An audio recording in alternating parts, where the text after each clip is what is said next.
Hi hello friends, welcome back to mission teacher academy. ಒಬ್ಬ ಮಗು ತುಂಬಾ ಬುದ್ಧಿವಂತನಾಗಿರ್ತಾನೆ, ಆದ್ರೆ ಯಾರೊಂದಿಗೂ ಅವನು ಮಿಂಗಲ್ ಆಗಲ್ಲ, ಮೀನ್ಸ್ ಬೆರೆಯೋದಿಲ್ಲ. ಮತ್ತೊಂದು ಮಗು ಓದಿನಲ್ಲಿ ಅಷ್ಟೊಂದೇನು ಉತ್ತಮ ಆಗಿ ಇರೋದಿಲ್ಲ, ಆದ್ರೆ ಅವನು ಎಲ್ಲರ ಜೊತೆ ತುಂಬಾ ಚೆನ್ನಾಗಿ ಹೊಂದ್ಕೊಳ್ತಾನೆ.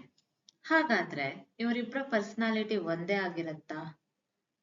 ಒಬ್ಬ ಮಗುವಿನ ವ್ಯಕ್ತಿತ್ವವನ್ನ ರೂಪಿಸುವಂತದ್ದು ಅನುವಂಶಿಕತೆನೋ ಅಥವಾ ಪರಿಸರನೋ? ಕುಟುಂಬ, ಶಾಲೆ, ಸಮಾಜ ಮಗುವಿನ ವ್ಯಕ್ತಿತ್ವದ ಮೇಲೆ ಎಷ್ಟು ಪ್ರಭಾವವನ್ನ ಬೀರುತ್ತದೆ? ಈ ಎಲ್ಲಾ ಪ್ರಶ್ನೆಗಳಿಗೆ ಉತ್ತರ ನಿಮ್ಗೆ ಗೊತ್ತಿದ್ಯಾ?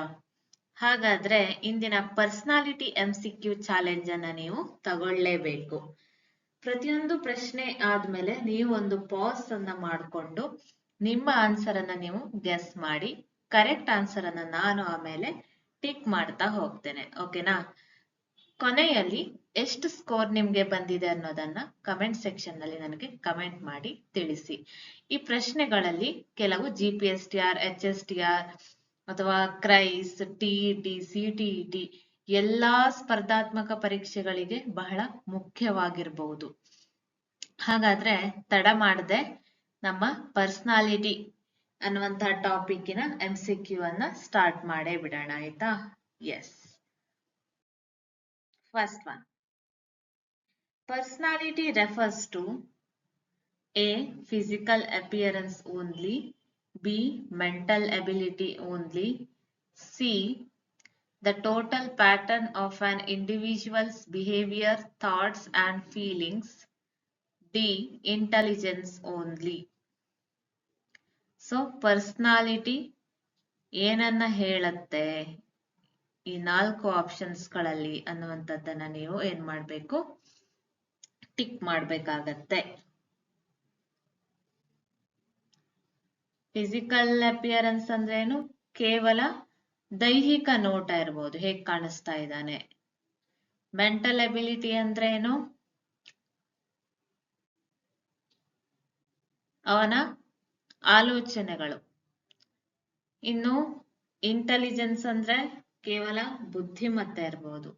The total pattern of an individuals behaviour, thoughts and feelings, ವ್ಯಕ್ತಿಯ ಆಲೋಚನೆಗಳಿರ್ಬೋದು, ಭಾವನೆಗಳಿರ್ಬೋದು ಅಥವಾ ನಡವಳಿಕೆಗಳಿರ್ಬೋದು, ಎಲ್ಲದನ್ನ ಒಳಗೊಂಡಿರುವಂತಹ ಒಂದು ಪ್ಯಾಟರ್ನ್ ಸಿ.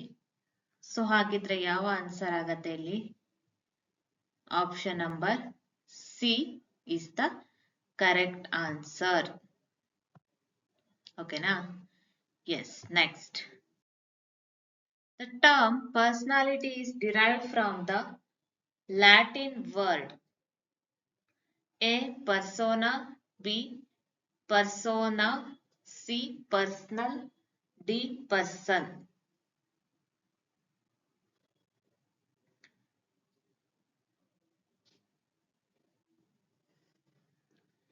ಯಾವ ಲ್ಯಾಟಿನ್ ವರ್ಡ್ ಇಂದ ಪರ್ಸನಾಲಿಟಿ ಅನ್ನುವಂತ ವರ್ಡ್ ಬಂದಿದೆ ಅಂತ ಇಲ್ಲಿ ಕೇಳ್ತಾ ಇದ್ದಾರೆ.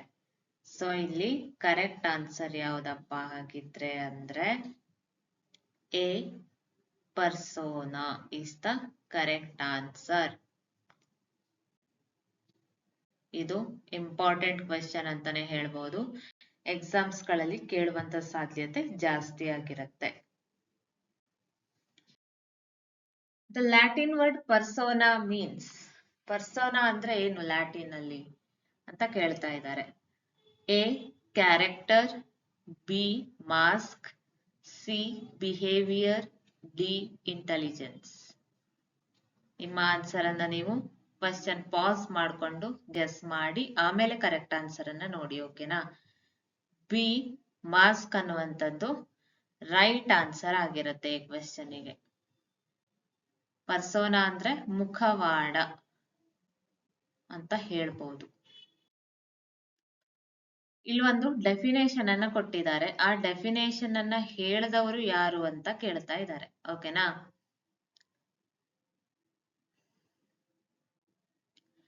Who defined personality as the dynamic organization within the individual of those psychophysical systems that determine his characteristic behavior and thought?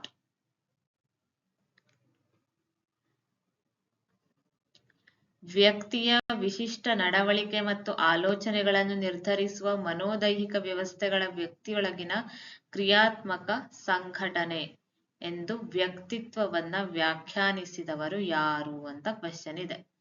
A. Sigmund Freud, B. Gordon Allport, C. B F. Skinner, D. Carl Rogers. ಇಲ್ಲಿ correct answer B. Gordon Allport is the right answer ಆಗತ್ತೆ.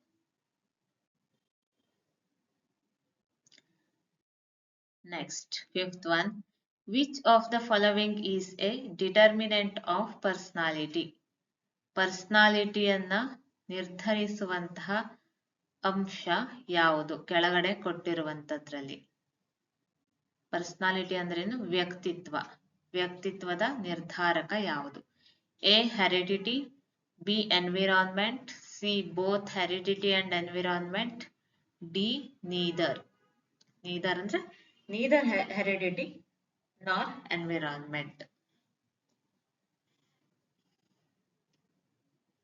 Right answer is C.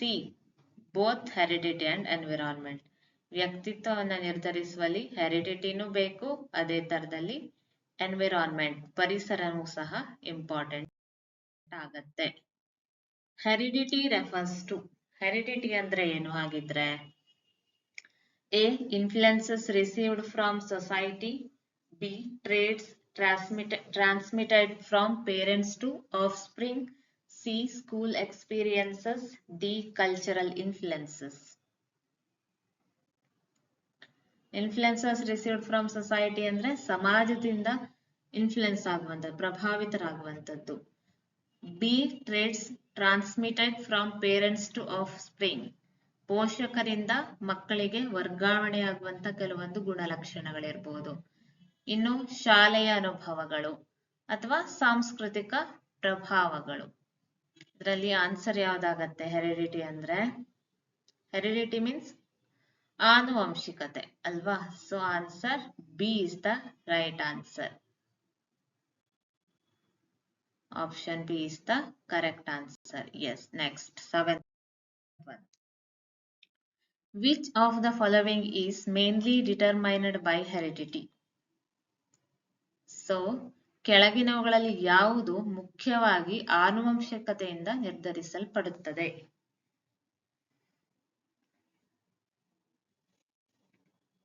Genetic characteristics, A. B. School environment, C. Peer relationships, D. Cultural values.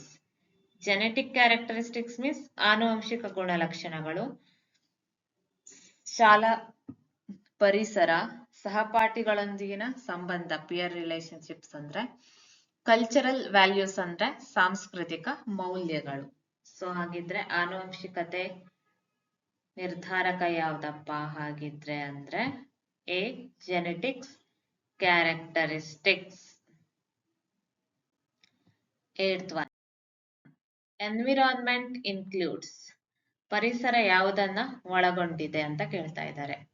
A. Family, B. School, C. Society and culture, D. All of the above.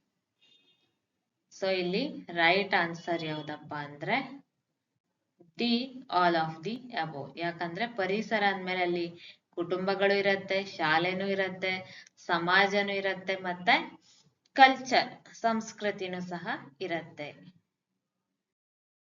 Ninth one.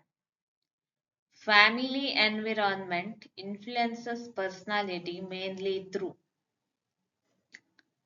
A. Jeans only, B. Physical growth only, C. Parenting and relationships, D. Intelligence tests. Family environment ಅಂದ್ರೆ ಒಂದು ಕುಟುಂಬದ ಪರಿಸರ ಯಾವುದೋ ಒಂದು ಮಗುವಿನ ವ್ಯಕ್ತಿತ್ವದ ಮೇಲೆ ಹೇಗೆ ಪ್ರಭಾವವನ್ನ ಬೀರುತ್ತೆ.